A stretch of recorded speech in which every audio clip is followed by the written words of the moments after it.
Shalom. Welcome to the talk on what is a day. Is it from evening to evening as is traditionally held, or is it morning to morning or dawn to dawn? Before we start though, we've got to define the words used. Also the workings of a day. What is the relevant Hebrew words? For example, what does the term day actually mean? Now, the word has two basic meanings, especially from a Hebraic perspective. The first being the daylight hours. That is a time period from one dawning to the sunset. It also has a secondary meaning of a literal 24-hour day. That is from one dawning to another, or, of course, from one sunset to another. So the importance of defining the terms and words that are used is paramount. Now, the first word to consider and to define is yom. It's a Hebrew word that is translated as day. The main meaning is day, absolutely, but pertaining to the daylight hours. This word comes from a two-letter root, the parent root, which is the yod and the mem. Now, yom itself, or yam, can mean sea, or terra, it can mean water. The yod carries the meaning of hand, and the mem carries the meaning of water. So combined, these two together, we get the meaning of working water, which is exactly what the sea is, what with the likes of fishermen, etc. Now, the terra meaning comes from the idea that the sea is, or can be, a very chaotic place, a place of storms, of fear, and hence of terror. Now, how does this word fit in with our word under consideration? With the addition of the wav, which in the pictograph is of a nail, we get something fixed. Now, putting this together with the meaning of sea, we get a fixed period, a period from when the sun rises in the east over the eastern horizon to when it sets in the western horizon. Now, that sunrise and sunset is fully seen and fully appreciated when you're at sea itself, and you can see both horizons. Hence the word carrying the meaning of the daylight portion of the day. Now, the secondary meaning is a full 24-hour day, and to show this we have the Hebrew word yomim with the added mem, which means daily. The final mem is a masculine possessive pronoun, also denoting plurality.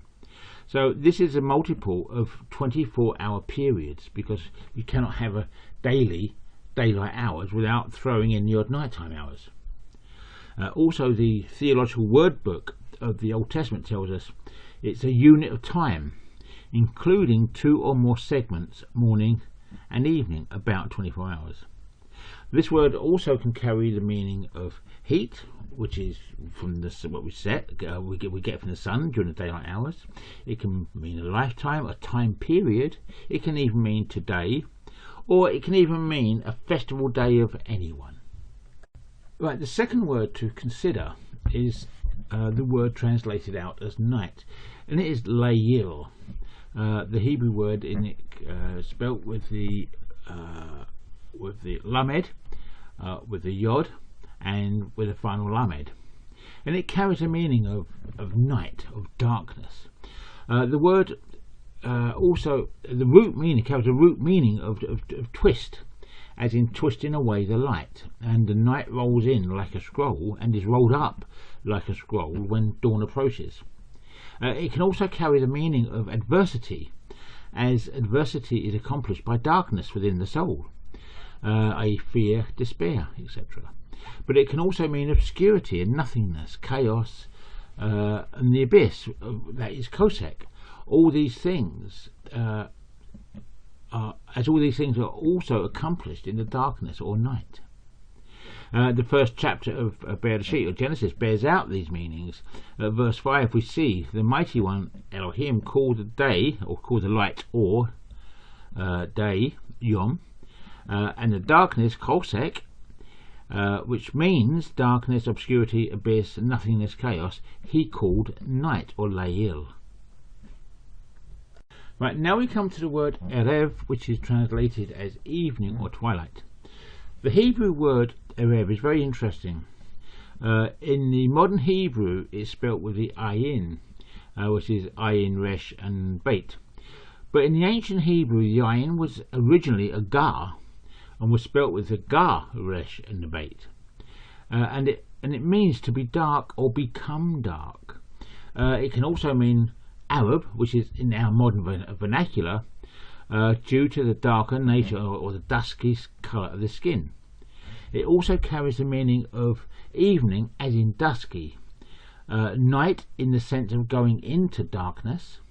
So for there to exist an erev, in a sense, there has to be a preceding daylight period. Otherwise, how could there be a dusk? How could there be a turning from daylight into nighttime, from daylight to darkness, or to without light? Without this daylight, evening cannot exist, for then it would be just exist as layil, or darkness, and night. Also, we must remember that erev, evening, is not a fixed point in time. It is a period of time, and any moment within that period. And that period of time can start as early as 3 p.m. in the afternoon, for example. I mean, Exodus 12:6 tells us. And you shall keep it until the 14th day of the same month, or the same restored moon. Then all the assembly of the congregation of Israel shall kill it between the evenings. Of course, this is talking about the Passover. And here we have the Passover lamb being slaughtered between the evenings. That is a time which is roughly in the middle of two evening periods, normally considered about 3 p.m. in the afternoon. Then we have Deuteronomy 16:6, calling this time Erev evening. So the evening can start as early as 3 p.m. in the afternoon, and Deuteronomy 16:6 states, "But at a place where Yahuwah your mighty, or your Elohim, chooses to make his name dwell, there you slaughter the Passover in the evening, at the going down of the sun, at the appointed time you came out of Mitzrayim." A little note here is that the coming out of Mitzrayim was not on the Passover, which is the 14th of Aviv. It was the next day on the 15th of Aviv, on the first day of Matzah, or unleavened bread. But the term "at the appointed time you came out of Mitzrayim" reflects the time after the 400 years of slavery, and the Passover was the start of this process of coming out. Now, what is the point I'm trying to make here? The Sabbath day, the day of rest, the day set apart unto Yahuwah, is a day set in stone for all generations, for all eternity, and for all peoples, that is, peoples belonging to Yahuwah. It is one of the signs in the last days that people actually belong to Yahuwah. So, with such an important day, do we honestly think that Yah would let chaos reign regarding the start time of this day? As evening can be any time between a time period, then it could start, the Sabbath could start at 3 p.m, 4 p.m, a neighbour could have it at 5 p.m, another at 6 p.m, 7 p.m, 8 p.m, or 9 p.m. Each time would be quite legitimate if the day starts in the evening, or in the Erev. And that would be the same even if evening was taken from the Temple Mount in Jerusalem. Each neighbour could be at different intervals during that time period, and each one would be right. No, Yahuwah is a mighty one of order, not chaos. Now, there is another term for the physical setting of the sun, and that is Shemesh Bol. Shemesh meaning sun, and Bol means down, or to set. And this term is used for 3 different points of the setting sun. The first is at a point just before it starts to set. The second is as the sun is actually setting, and the third is just as the sun has set and gone beyond the visible horizon. So my question is simple: if Moshe wanted to set a specific time for the actual day to start, or for the Sabbath to start, why didn't he use this term? Why would he have made it would have made the understanding plain and not open to misinterpretation. Okay, now for the fourth and final word that we must consider. Boker, meaning morning or daybreak. This Hebrew word comes from the root bakar, which is a bait, the kof, and the resh, and it means to plough, as in breaking open the soil. It can also mean cattle as the means of the soil being broken up. So how does this relate to morning? Well, the meaning of bokor is remembering that these are the exact same letters but different vowels. The answer is simple. It is a breaking up of the night to allow the day to come through, or the breaking in of dawn or daylight. So this carries the meaning of morning, daybreak, daylight, dawn, or even tomorrow, as in a new day or the breaking of a new day. So what we're going to do now is let's look at the scriptures. Now, unless otherwise stated, all scriptures are taken from the scriptures 98 as found on eSword. Now, Bereshit, or Genesis chapter 1 verse 5 states, this is talking about the first day of creation, and it states, and Elohim called the light day, and he called the night, and the darkness he called night. And there came to be evening, and there came to be morning, the first day. Okay, now in the creation account we have 6 days of creation with the term, and there came to be evening, and there came to be morning, the whatever day. So with this verse and these verses, so many people through the eons of time have said that this sets a pattern of the day, night followed by day. They say it couldn't be plainer. And if you just give this a cursory reading, you could come to the same conclusion. I did for many years. But if you truly read it with an aim to understand and comprehend, then you will see something far different. First of all, you have to ask yourself the question, what is evening? What does this word actually imply? Now, we must not forget that this is a 24-hour day from Yahuwah's perspective. A 24-hour day from his perspective, but lasted 8 billion years from our human perspective. There was no physical sun, not in the first day of creation. There was no physical moon, no physical earth. Now, to get a full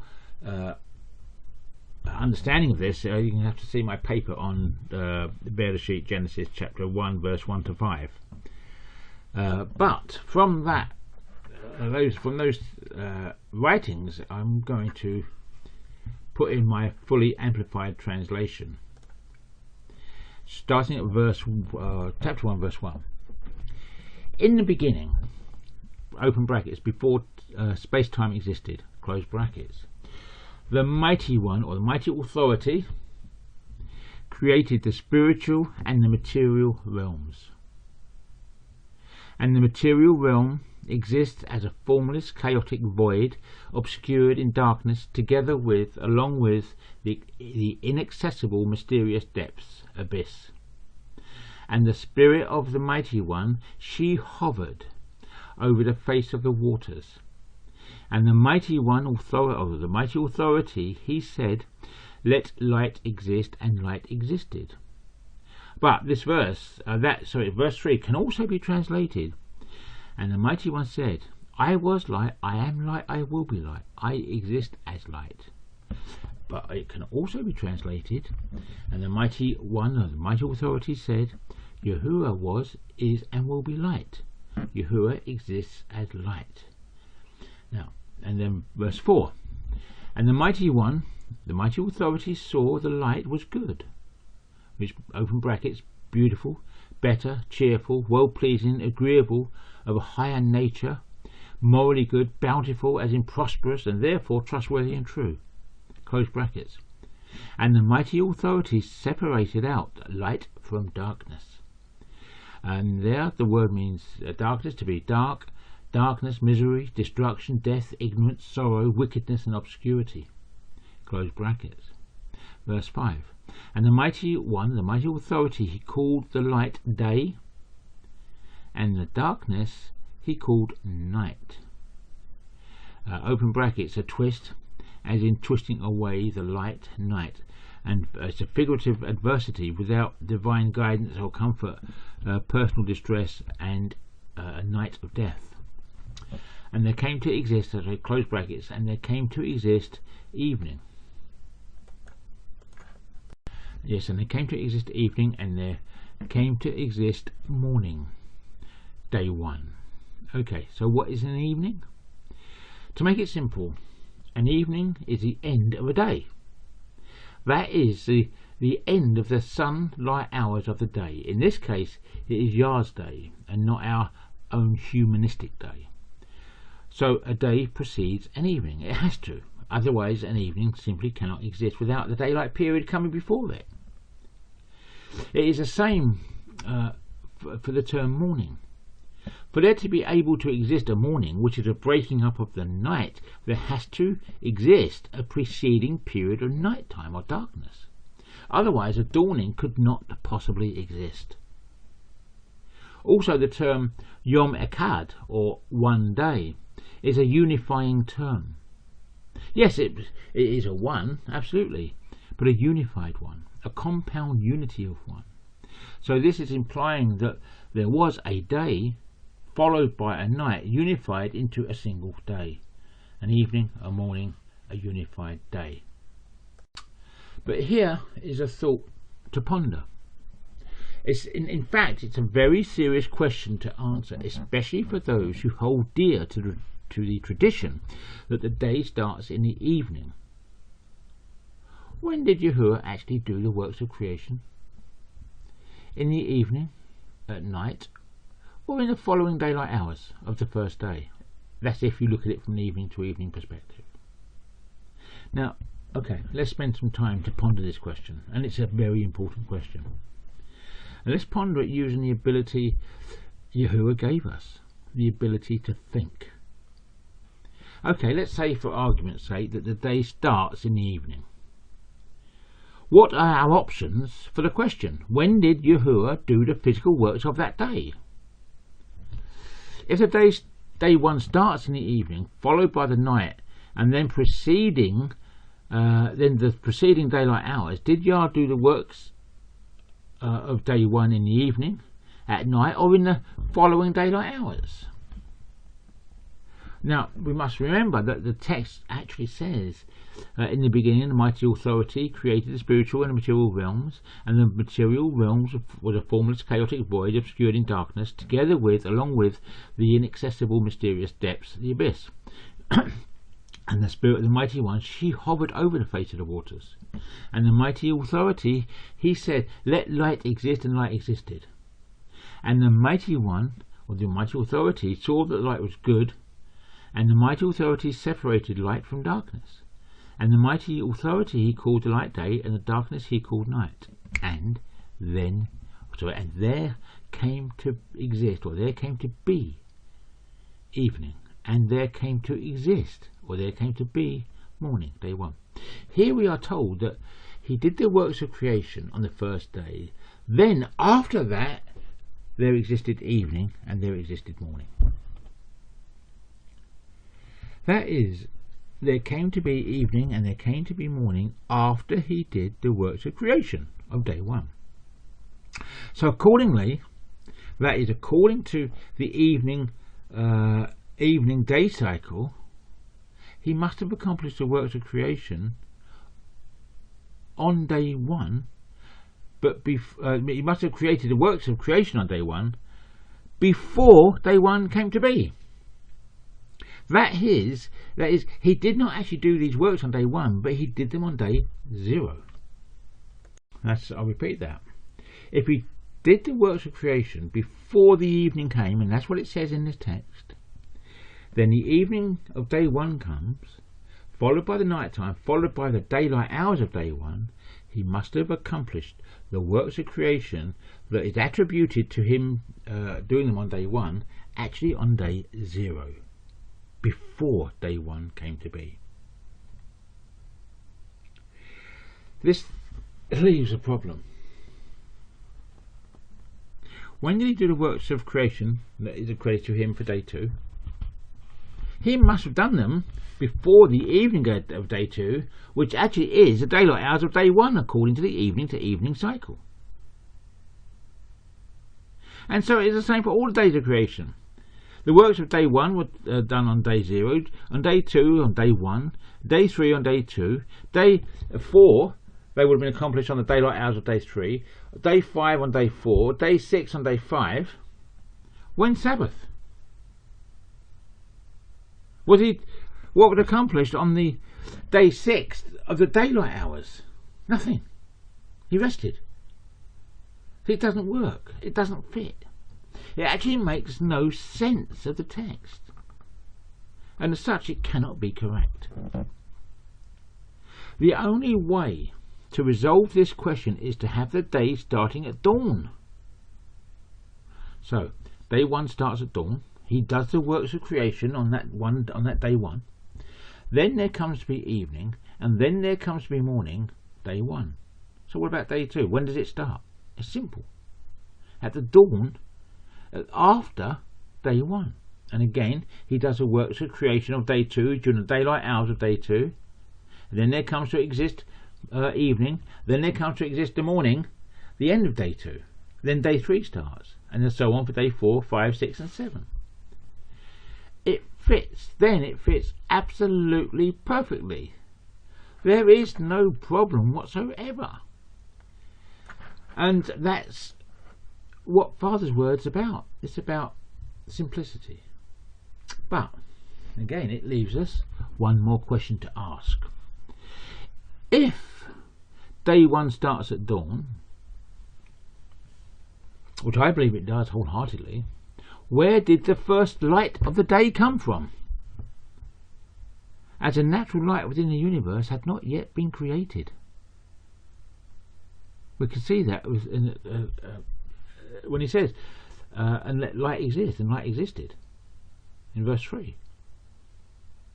So, for these works of creation, there was no natural universal light. It wasn't made. But the answer is within that same verse. And the mighty one, the mighty authority said, let light exist, and light existed. Which can also be translated as, and the mighty authority said, I was light, I am light, I will be light, I exist as light. So, and also it can be translated in the third way, which makes sense then, as well as previous to. The mighty authority said, Yahuwah was, is, and will be light. Yahuwah exists as light. We are told that he was, he is, he will be, and he always exists as light. So in that we have the answer to the question. Where did the light come from for day 1, for there to be an evening? From himself. He is light, and in him is no darkness. He is, was, and always will be the light of the first daylight portion of day 1. In him is that light. So on this verse alone, I'm convinced that day starts at dawn and not in the evening, as tradition would hold. There are many other things implicated within those first 5 verses of Genesis, within the Hebrew. They're just far too many to cover here, and they're not germane anyway to the purpose of this talk and the paper that accompanies it. But I'll bring out a couple of those implications which are pertinent to the topic. Now the first thing is, and a lot of people get really screwed up or really messed up with the idea of the 6 days of creation followed by 7 days of rest. But it's very, very simple if you look at it from a relative perspective. In other words, the law of relativity. Now, and this first day is a setting of a standard in a sense. And this very first day is a 24-hour day from Yahuwah's perspective, but it actually lasted 8 billion years or thereabouts from our perspective. It's the very first day of the universe. It was not an ordinary day as we know it. Because, let's face it, the sun and the moon, the earth, didn't exist at the time. Not in the first day. But it was a day all the same. And it sets a pattern for day and evening, followed by night and dawn. A day, and it is the same for the start of all days. That is after the earth came into being on day 3 of creation, about 4.5 billion years ago. I believe we can set the start of the day by the sun first appearing over the horizon, looking east from the Temple Mount. Now, also, from a Hebraic mindset, to look east would be looking to Yahuwah and his ways. It's looking to the light, for he says he is light. So when we look to the start of the day at dawn, we are looking to the east. We are looking to Yahuwah, to his Torah, to his instructions. But by the same token, when we start to look at the evening at the start of the day, we are looking forward to the darkness. We look to the west. We look away from the Creator. We look away from Yahuwah, unto man, unto religion.